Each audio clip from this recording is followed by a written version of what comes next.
नमस्कार। आशा करुच्ची आपण माने समस्ते बहुत भल थिबो।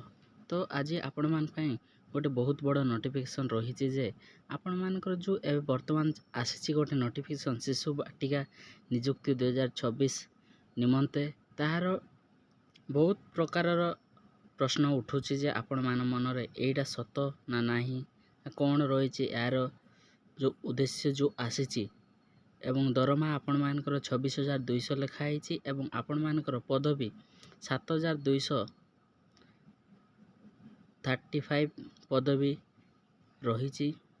तो सहीटा आपण मान सत ना नाई। तो चलते वीडियोटा स्टार्ट करने पूर्व जदि चैनल न आते चैनल को सब्सक्राइब करूँ एवं लाइक शेयर कमेंट करने जमार भूलें। तो प्रथमे आपण मान पाखरे गोटे प्रमेय न्यूज पेपर आसीला प्लस आपण मान गोटे नोटिस बहुत भाइराल होची। तो आपण मान से नोटिस देखो। तो नोटिसटा हूँ यहीटा government of Odisha finance department तरफ जो आसीला सेटा आपण 29/4/2024 रे किंतु आपण मान देखंतु एटा 29/4/2024।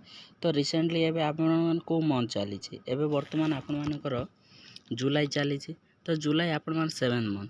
तो ऑफिशियली एटा आपण मानकर भूल धारणा जे ए सब आपण मानकर नोटिस रिलीज होइथिबो 4th मासरे एवं आपण मान नोटिस आसी जीवो 7th मंथ रे। एटा केबे संभव नुह।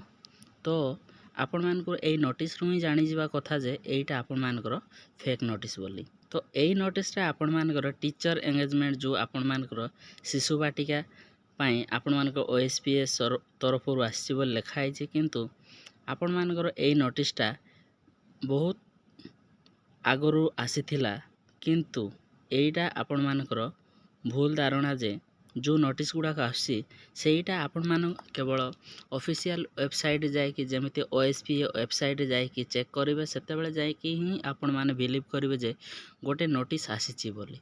तो यही तरफ प्रथम सेटा डेट जानने नेक्स्ट आपण मान दरमा को देखिए आपण मान मनरे डाउट आसी जीवा कथा जे केबे भी आपण मानकर जो शिशु बाटिका टीचर दरमा 26,200 हो पारिबो नाही। वर्तमान आपण मानकर प्राइमरी टीचर जो माने प्रथम रु अष्टम पढ़ाऊँच से जो सैलरी रही 14,000 पाखापाखि रही। तो से आपण मान को मोस्टली डाउट होगा कथा आपण सैलरी देखिए प्लस आपण मानकर जो डेट रही से डेट गुड़ा देखिए आपण मान को यही नोटिफिकेशन गुड़ाक फेक बोली जानी नेबा निहाती दरकार। एवं से नहीं आपण मान पारे सूचना और लोक संपर्क विभाग जहाँकि information and public relation department आपण मानकर यार स्पष्टीकरण कर देइछि जे ए प्रकार कोनोसी नियुक्ति आसी नाई एवं एटा मिथ्या प्रचार करा जाउछि। तो एमितिया फेक नोटिफिकेशन रे आपण माने जगिकी थांतो काहेकि ना आपण माने बहुत गुड़ा के एमितिया फेक नोटिफिकेशन गुड़ा को आसुछि। तो एटा आपण मानकर information and public relation department तरफ स्पष्टीकरण करा जाय जे एभले किछि नियुक्ति ए जाए किछि करा जाय नाही एवं आपण माने सतर्क रुहंतु एभलिया फेक नोटिफिकेशन गुड़ा को आसुछि आगु मध्य काहेना बहुत गुड़ा बेकारी समस्या रही सेटा आम कहि पारुछु। किंतु सोशल मीडिया रे जहाँ भी देखा जाउ सेटा केबे भी विश्वास करंतुनी एवं निज सांग मान मध्य शेयर कर दियंतु। एमितिया जो नोटिफिकेशन गुड़ा को आसी से गुड़ा को अवॉइड करेंगे। रोचे धन्यवाद। जय जगन्नाथ।